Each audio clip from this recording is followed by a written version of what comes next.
जय राम जी की। श्री स्वामी लीलाशाह सेवा मंडल राजकोट में तव्हां सभिनि जो स्वागत आहे। पहिरीं वीडियो में पाण श्री स्वामी लीलाशाह महाराज जे जीवन में कीअं परिवर्तन थियो उहो ॼाणियो। हाणे पाण श्री स्वामी लीलाशाह कीअं संन्यास वरितो ऐं कीअं गुरु सां मिलन थियो। जॾहिं कुलगुरु रतन भगत देह त्याग कयो तॾहिं हुननि जी गादी ते रतन भगत जे शिष्य तोरणमल खे विहारियो वियो। थोड़े टाइम खां पोइ उहे बि गुज़ारे विया।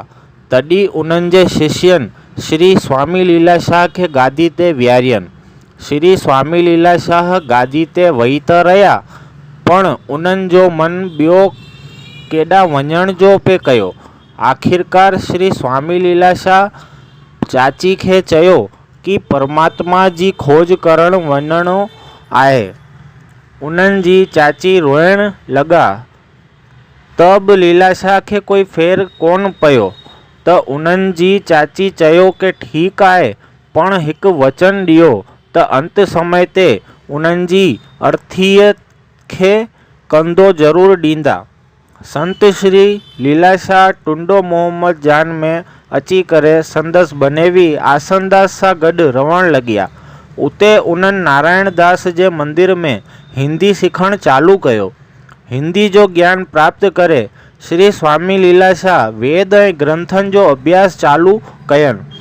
अंत में माण्हुनि जी लाज छॾे संन्यास वठी रखियो। उन समय उन्हनि जी उमिरि 12 साल हुई। पोइ श्री लीलाशाह टुंडो मोहम्मद खान छॾे करे टुंडो जान मोहम्मद खान में अची विया।